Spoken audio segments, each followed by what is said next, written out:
Good morning sa lahat. Ganit ang aking kaganapan ngayon ay mag-i-steam ako ng aking almusal. Ginagawa ko dahil matamis yung ay ito muna, oats. 2 kutsara na puno. Ayan. 1 tablespoon ito. Tapos dahil matamis yung natatamisan kasi ako dito sa may isa pang pack. Natatamisan ako sa sa mix pancake na to. So, ang gagawin ko ay 2 kutsara ulit nito. O, siguro 3. Pero parang sobra ata. Carb ito eh. O, bali 3 na hip. Yan. Kasi nga naman, ang tamis-tamis nitong alam nyo na to. Maraming nagluluto nito. Yung, nakikita ko pa kasi yung asukal yung sa mix pancake. Ay, nako. Ako na magtansya-tansyahin ko na lang yung yung dami ng tubig.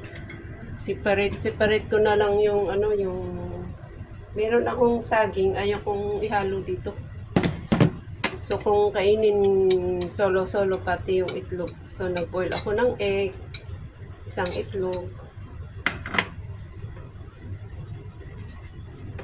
Dahil ayaw ko itong malagyan ng mantika, so i-steam ko to.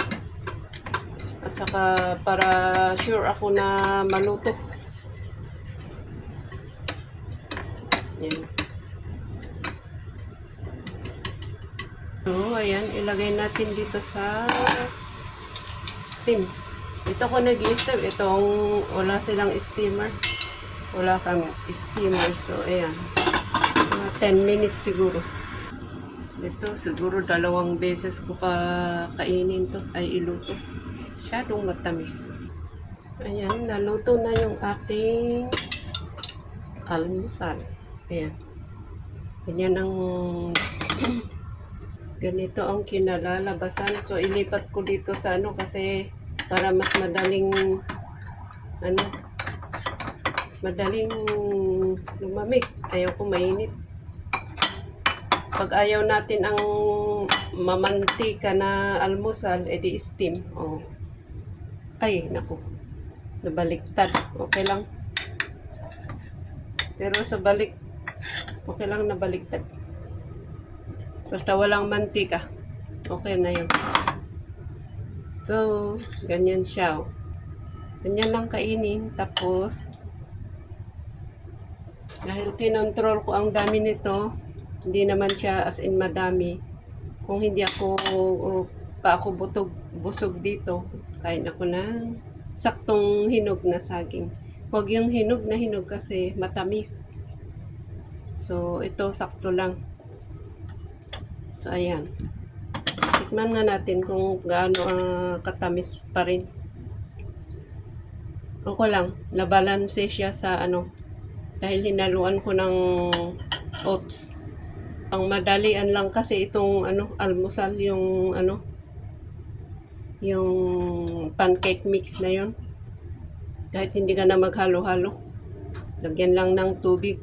Pero kaya lang ang problema dito sa pancake mix, matamis, kaya hinaluan ko ng oats na walang asukal, walang lasa. So yan lang muna guys ang aking kaganapan ngayon.